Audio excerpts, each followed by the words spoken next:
you're now at a crossroad where it's like, okay, does the U.S. want to stay the military hegemon? Yes or no? If you think yes, then the U.S. has to reindustrialize. Then the decision is you need a weaker dollar to do it. You cannot reindustrialize the U.S. without a weaker dollar. And I think this is really what we're going to end up with, almost regardless of who is elected between Biden or Trump. I think it'll be much faster with Trump. I think Trump inherently knows this. Trump wants a weak currency. You hear Lighthizer, his main economic advisor, talk about it all the time. He himself says that the dollar is too high. So I think if Trump gets elected, you very quickly get policies put in place to weaken the dollar and try to reindustrialize America.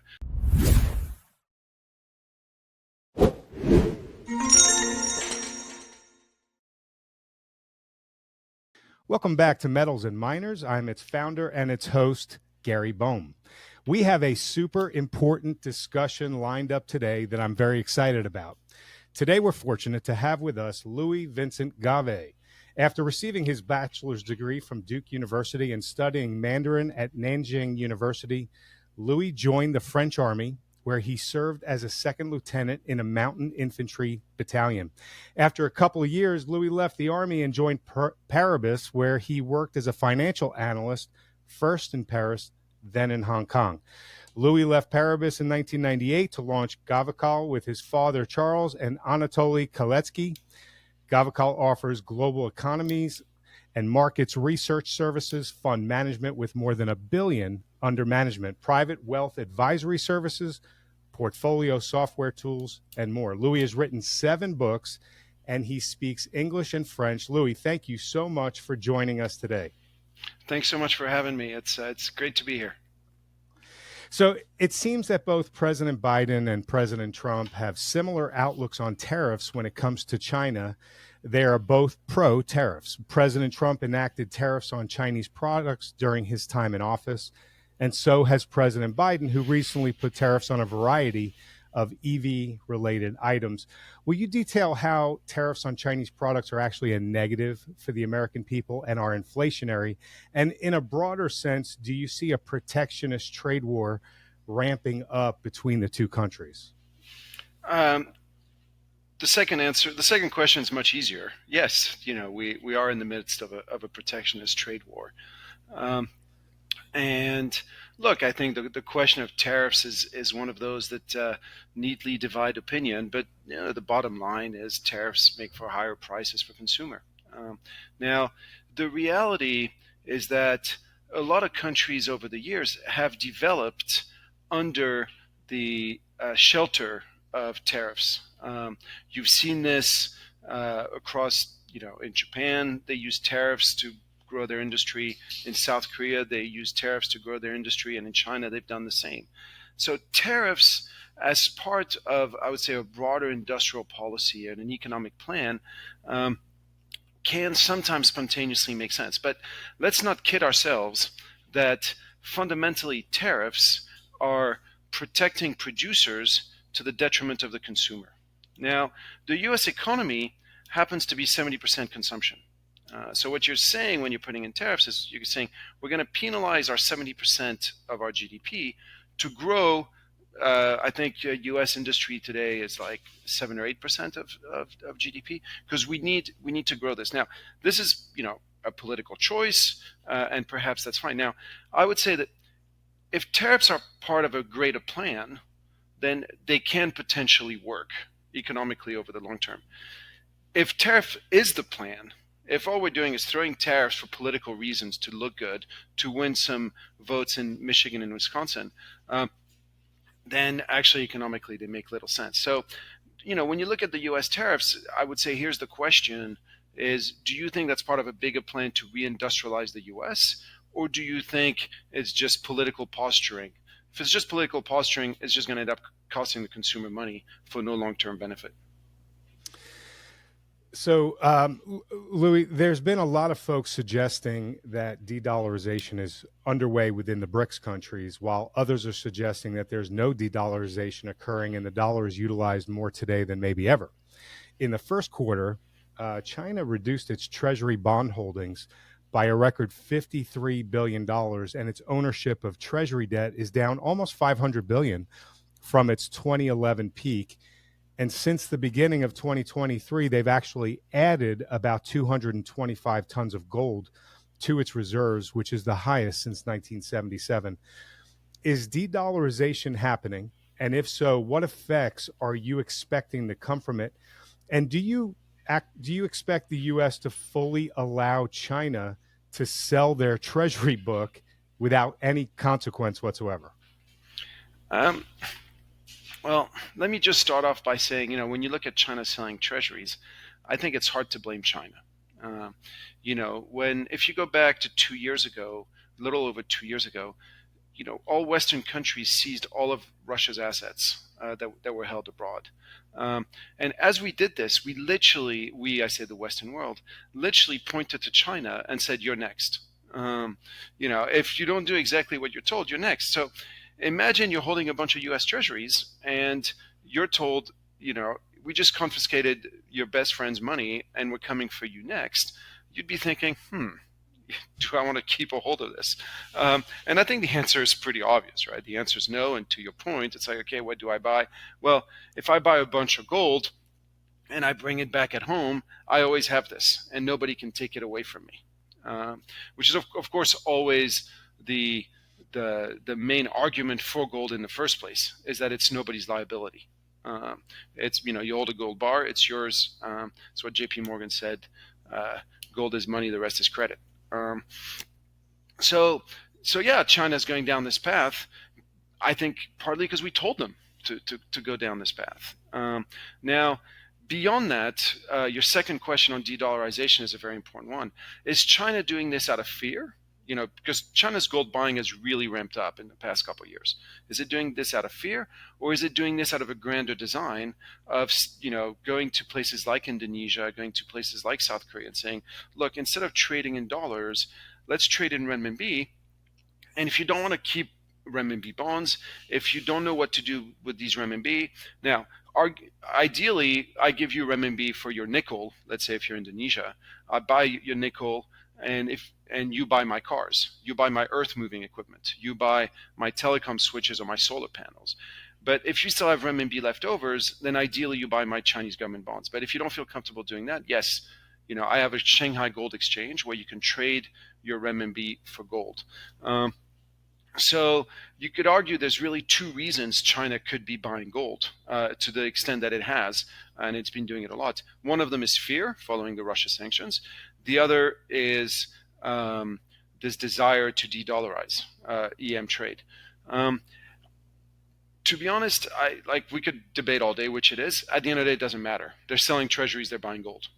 And, the reasons for it, it's like, yeah, it's a nice debate, it's interesting, it's intellectually stimulating, but the trend remains this. And as China sells treasuries and buys gold, what do you see? You see treasury prices go down, and you see the price of gold go up. So I don't think you need to overthink it. That's the trend. We can debate the reasons, but at the end of the day, we're here to make money. The trend is there. So outside of China and Russia, is the trend holding true for other countries? I mean, you see in the news all the time, another country is agreeing with China or Russia to do business, to barter in their currencies, and then settle the difference in gold. So is this actually happening at a deeper level with these other countries? So I think it's definitely happened. I mean, that's China's main goal, right? And it's been for the past 10 years. So it's undeniably happening with a lot of countries in Africa, with a lot of countries in Southeast Asia, with a lot of countries in Central Asia. Now, countries that I would say in the whole scheme of things don't move the needle very much. Like who cares about how Kenya settles its trade? Who cares about how Uzbekistan or Kyrgyzstan settle their trade? They're sort of, minnows in the whole ocean of global trade. Now, of course, you could also argue, all these minnows, it adds up after a while to something. But the big behemoths, the Europe of this world, the Saudi Arabia, that is still, Europe. All of European trade, intra-European trade, is no longer in dollars, right? It's all euro now, and so the de-dollarization of Europe has already happened. When France trades with Germany, there are no dollars being exchanged. Now, so the big behemoth in the room probably remains Saudi Arabia on this front, and there it's hard to imagine that Saudi Arabia is going to turn away from the dollar anytime soon. Partly because Saudi Arabia depends on the U.S. for its own security, depends on the U.S. for arms sales. The Saudi family itself, the royal family, is sort of protected indirectly by the U.S. So as long as this is the case, I think that remains the Middle East remains dollar based in essence, and perhaps the recent events we've seen in the Middle East are a testimony to this, where China's done its very best to not be involved, to not come in and say, hey, we're going to help you sort this out. It's done its very best to say, you know what, not really my problem, and I don't want to get in the middle of this mess. While the U.S. is, for historical reasons, right in there. Let's give aid to Israel. Let's threaten Iran. So that the U.S. has no qualm. Let's put a bunch of boats in the Red Sea. The U.S. just gets stuck in. So that's where we are. That's the world today. Yeah.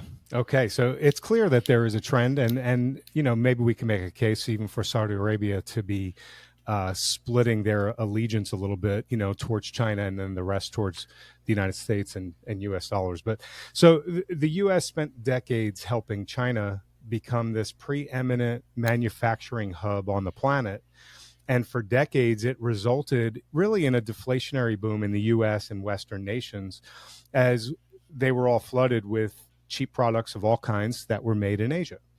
And from that, though, jobs and swaths of the U.S. country were just hollowed out, leaving the U.S. in a very vulnerable position for many reasons. And so now, as relations are cooling pretty quickly with China, re-industrialization seems to be underway.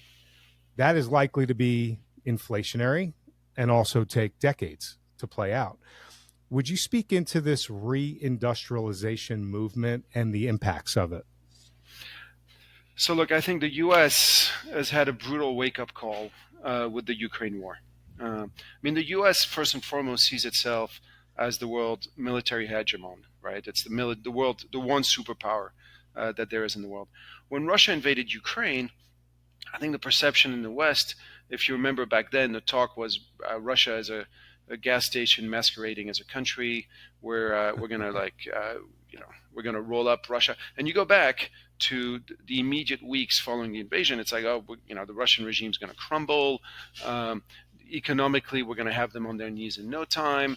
So, we put in the sanctions. The ruble will become rubble. Sorry? The ruble will become rubble. The ruble will become rubble, and we're just going to crush these guys.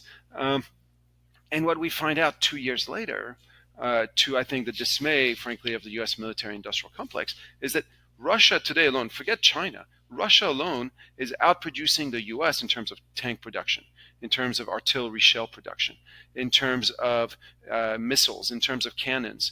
And so we want to help Ukraine, but what we find out is we've given Ukraine all of our weapons and we can't produce them fast enough.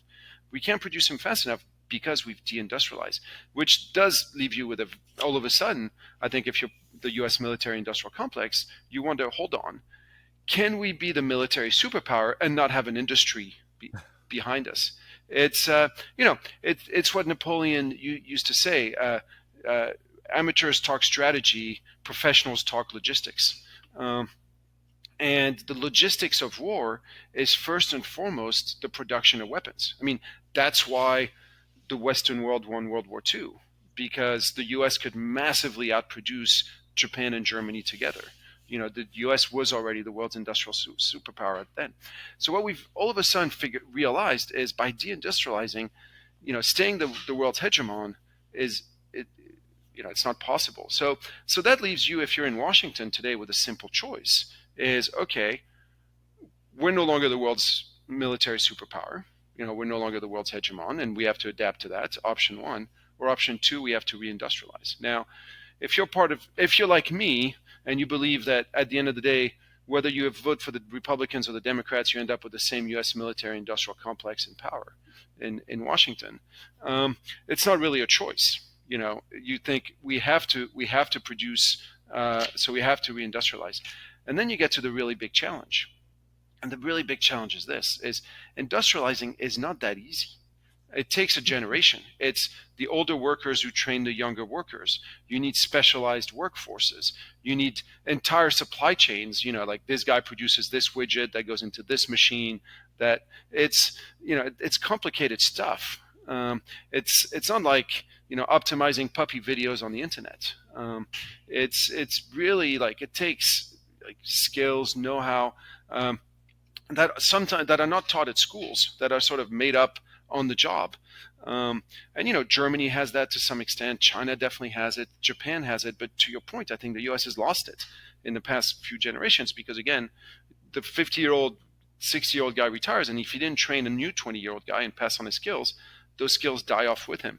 So I highlight this because, yes, the U.S. wants to reindustrialize.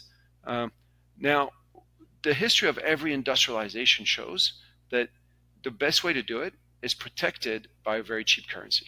Like, if you have a much cheaper currency than the next guy, you can build your industry. Now, today, the U.S. has by far the world's most expensive currency. The U.S. dollar is crazy expensive. And I think most Americans don't realize that. They only realize it when they travel abroad.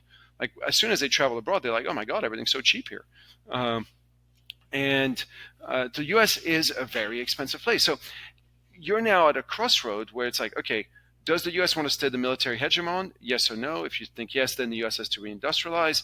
Then the decision is you need a weaker dollar to do it. You cannot reindustrialize the U.S. without a weaker dollar. And I think this is really what we're going to end up with, almost regardless of who is elected between Biden or Trump. I think it'll be much faster with Trump. I think Trump inherently knows this. Trump wants a weak currency. You hear Lighthizer, his main economic advisor, talk about it all the time. He himself says that the dollar is too high. So I think if Trump gets elected, you very quickly get policies put in place to weaken the dollar and try to reindustrialize America. Now, that doesn't mean it will be successful, but I think there'll definitely be an attempt to do it. So you see a dollar devaluation coming? Absolutely. I mean, look, you can't hope to reindustrialize without a weaker dollar. So the more you hear about the need for an industrial policy, the more you hear about the need for the U.S. to reindustrialize. That's code word for, it's a polite way to say we need to devalue. Okay. So Louis, speaking of devaluation, currency devaluation, there's been a lot of chatter around the world's number 2 economy, China, devaluing their currency, the renminbi. So do you expect a devaluation to happen there? And if they do devalue their currency, what would the knock-on effects be of that kind of move to the U.S. consumer, the economy, and the dollar? So let me say this. I think like all the talk of all the people who run around saying China needs to devalue, are people who've either never traveled to China or who haven't traveled there in the past 5 to 6 years. I think if you travel in China today, you are awestruck at how cheap everything is. So let me just give you a few examples. Like today, you want to go to New York, you want to stay at the Four Seasons Hotel in New York, it's going to cost you $1,500.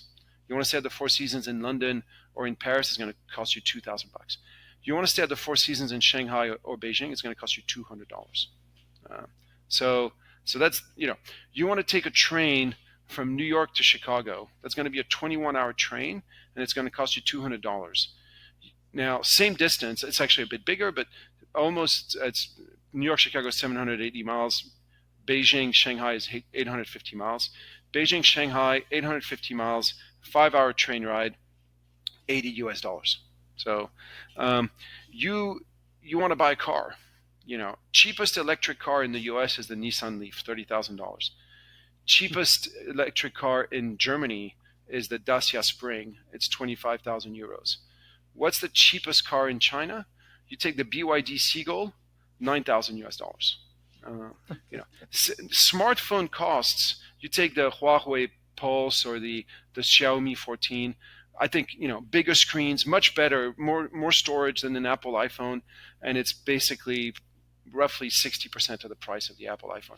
Like anything in China is so much cheaper that you go there and you're like, is the Four Seasons in Shanghai supposed to be $100 a night? Like how much cheaper do you want this? So, and this cheapness is of course reflected in China's trade data. China today is running trade surpluses of 70 billion a month. Now, put things in perspective. This is bigger than the German and Japanese trade surplus at their peaks put together. Never in the history of the world has a country run trade surplus of 70 billion a month. So to me, the idea that China needs to devalue is madness. Like, it is already super, super competitive. And we're seeing this in the tariffs that are being put in place. I mean, basically, the U.S. saying, look, we need to put a tariff on Chinese cars, on solar panels, on batteries. For this to come out, like, remember when the Biden administration came in a few years ago, the message was, climate change is the biggest emergency the world has ever faced, that we need to all be in this together, trust the science, climate is imploding, we're all going to die, we have 5 years to fix this, etc. So for these guys today to say, yeah, forget everything we said about climate change. We actually need to put a massive tax on electric vehicles because we don't want Americans to drive $10,000 electric vehicles, and we don't want Americans to get cheap solar panels, and we don't want Americans to get cheap batteries so that they can store their own electricity at home. We definitely don't want that. For this particular administration to say this is a massive testimony to how cheap the stuff is made in China, right? I mean, they're basically saying, forget climate change. Don't worry about this. All you need to worry about is the competitiveness of Chinese goods. So to think that at the same time China's going to devalue seems madness to me. Well, as somebody who has offices over there in that part of the world, I really appreciate your perspective on this specific topic, because there's a lot of people out there suggesting that a devaluation of their currency is going to happen. It's going to happen imminently. And so I really appreciate that. So, well, look, so on this, I'll just add two more things. I really don't think, for all the reasons I just highlighted, it's going to happen. But China would definitely not do it before the U.S. election. It would be madness for them to do. It's a political decision either way, right? They've got capital controls. They fix the price. For them to do it before the U.S. election, when really it could be, if you're China today, you're hearing Trump saying, I'm going to put 60% tariffs on all Chinese goods. So first you wait till Trump comes in, and then if he comes in, you say, well, look, if you put in a 60% tariffs, we devalue 50% to leave us, where we were. So, like, you're not going to shoot that arrow before Trump comes in. Now, I still don't think they do it, but they definitely don't do it before the election. If they do in response to actions taken by this government, then that would be, counteractions. It just sounds like an all-in war kind of a scenario.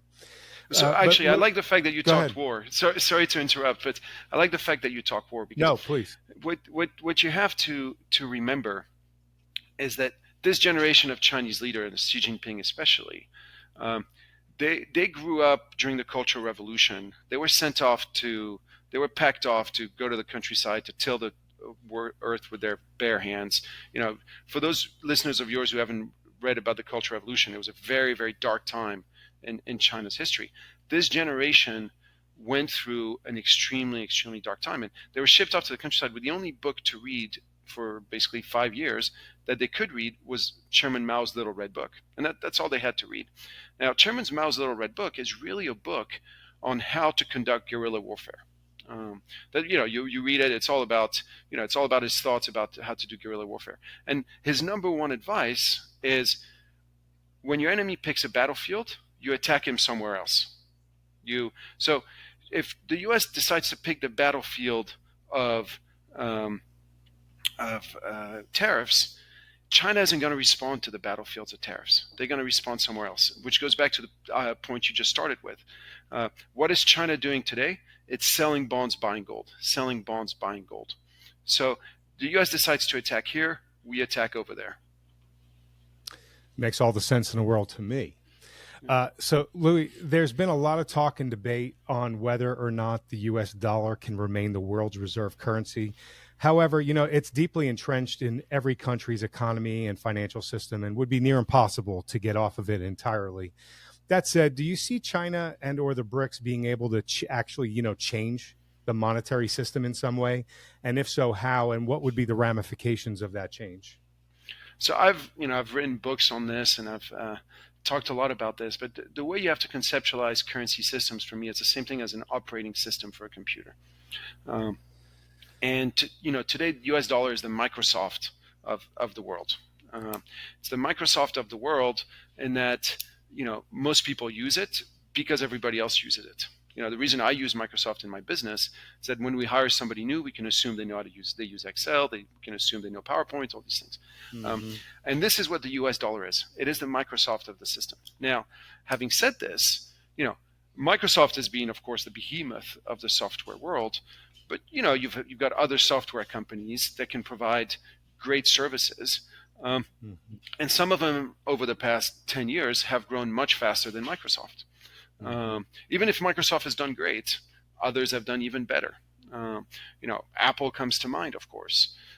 You look at Apple over the past 15 years, it's grown by leaps and bounds. And it's grown by leaps and bounds by creating a separate operating system on a different platform. It's created the smartphone, created the iPad, and basically broke away from the sort of monopoly that Microsoft had over operating systems in general. And this is what the renminbi, of course, is trying to do. And it's doing it very, very gradually. And so I always say this: de-dollarization. It's not a date. It's not it's not like water going from water to ice at a certain temperature. It's just a slow, gradual process. And yes, to your point, I think in BRICS you are seeing incremental other currencies being used for settlements. We've moved 5 years ago from 100% of global oil being traded in US dollars to now only 80% of global oil being traded in US dollars. Big question is, where will we be in 10 years' time? Will we still be at 80%? I definitely don't think we'll be back at 100%. So will we be at 80? We'll be at 70, at 60? Probably the right number will be somewhere around 70 or 60% of global oil being traded in US dollar and the rest in other currencies. So it's slowly happening, and that presents a lot of opportunities elsewhere. The biggest opportunity, of course, for me out of this trend is an emerging market debt. And this is something that people haven't looked at. But, so far this decade, whether you take the debt of Brazil, of India, of Indonesia, of China, of Mexico, i.e. the big emerging markets, all of their debt, the returns are absolutely crushing US dollar treasuries. Not by a little, but I'm not talking like 5% outperformance. I'm talking outperformance of 30, 50, 100% between US treasuries in just the past 4 years, between the debt markets. And what's fascinating is this is occurring against a backdrop where China hasn't been very strong. It's occurring against a backdrop where you've had a massive EM crisis with Russia invading Ukraine. And it's occurring against a backdrop where the Fed has tightened monetary policy aggressively. Now, historically, each time the Fed tightened, EM debt would puke. But now EM debt, again, it's not like outperforming US treasuries by little. It's just absolutely crushing it.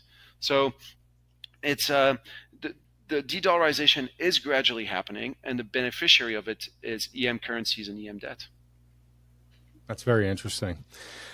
So let's talk about gold a little bit here. Gold is clearly becoming more important around the world, just as it once was. Until the early 1980s, central banks held about 70% of their reserves in gold, and that's dwindled down to about 15% in 2020 as U.S. Treasuries took center stage. What role do you see gold playing moving forward as the purchasing power of the dollar continues to get stripped away while the government so recklessly deficit spends into oblivion? So I would say the first answer is it's going to depend very much on who you are. What the U.S. has done in recent years is the U.S. has come out and said, look, we're splitting the world between good democracies with whom we can be friends and everybody else. And if you're not a democracy, we think that we have big problems with you. We think that in essence it's the white hat versus the black hats. It's you're not a democracy. You're not part of our group, and we're liable to take financial sanctions against you at any given point. And even if you're an old friend like Saudi Arabia, we're going to say that you're not reputable, and we're going to refuse to shake your hands publicly, as Biden did early in his mandate. So if you send that message out to all the emerging markets, now most of the emerging markets tend to be, not always democracies. So you send that message to the non-democratic countries, and in essence, what you're saying is you guys should invest in U.S. Treasuries, right? What you're saying is you just made U.S. Treasury holdings for these guys much more dangerous. Now, the reason they held U.S. Treasuries in the first place, of course, was to settle their trade. The reason, if you're Kenya, if you're Bangladesh, if you're Indonesia, the reason you own U.S. Treasuries is to settle, the oil you might buy, or the machine tools, or the semiconductors, or whatever else you might buy in U.S. dollars. Now, there you've had two massive changes. The first is Russia's now coming in and saying, hey, you need commodities? I'll sell them to you for your own local currency, because I can't use U.S. dollars anyway. So all of a sudden, if you have no moral problems with buying stuff from Russia, and typically if you're poor, you can't afford to have moral problems. So if you're India, you're like, yeah, you know what, I'll buy it. And you're giving me oil at a discount? Sure. And you take rupees? Puh, I'll do that deal every day of the week and twice on Sunday. It's like, I'm going to do this all the time. So you've got this. And now you've got China coming in and saying, hey, you need machine tools, you need cars, you need a power plant, you need a port, you need a railway. I can provide all these things for you. And tell you what, I'll provide the credit for it as well. Yes, this will be priced in renminbi, but I'll fund it, and you can pay me back over time by selling me nickel, by selling me tin, by selling me wheat, whatever it is that you happen to be selling. And so all of a sudden, the need for U.S. Treasuries have become more dangerous, and the need for them isn't as acute as it used to be. So then you're left, what do I do with these reserves? So you can go down the Indian path, which is what Modi's doing, and why the country is going absolutely bananas, and say, you know what, I'm going to spend it on domestic infrastructure spending. I don't need to have as much savings as I used to have, because now I've got these long-term deals with Russia for the commodities I need. I've got these credit deals, in different currencies. So I can go out and spend, I've got 700 billion in reserves. I'm going to spend 150 billion a year for the next 5 years, rolling out infrastructure that my economy needs. So that's option one. So you just let go, and you just need fewer reserves than you used to. The other option, to your point, is you say, you know what, the world is still an uncertain place. I still need to keep reserves. U.S. Treasuries aren't as safe as they used to be. What's the next best thing? Well, yeah, you fall back on gold, right? It's liquid. It's and again, it's nobody. If you've got it in your own country, nobody can take it away from you unless you get invaded. But a lot of the countries around the world don't have to really worry about being invaded. So it sounds from your answer that you do believe that gold is going to increase in importance in its role around the world globally as time marches on, as treasuries become less and less ideal. What do you feel is going to happen from the general consumer? Will they be looking at gold in a more important light as well as the countries are? That's a great question. I want to point everyone over to our Substack. It's free. Go to metalsandminers.substack.com. We post free content on the consumer, economy, markets, artificial intelligence, individual metals and miners, and all the expert interviews like this one that we conduct. They're all up there. And when you subscribe, we want to give you a free gift. It's a report that we wrote, and it's based on the important Ray Dalio foundational premise. It's titled, If You Don't Own Gold, You Know Neither History Nor Economics. This free gift is a must-read for everyone on why we all need to own gold. So head over to metalsandminers.substack.com and put in your email address to subscribe and receive this free gift on us. Also, I'm positive that you've enjoyed this conversation with Louis as much as I have. Please let him know. Hit that like and subscribe button and leave a comment below.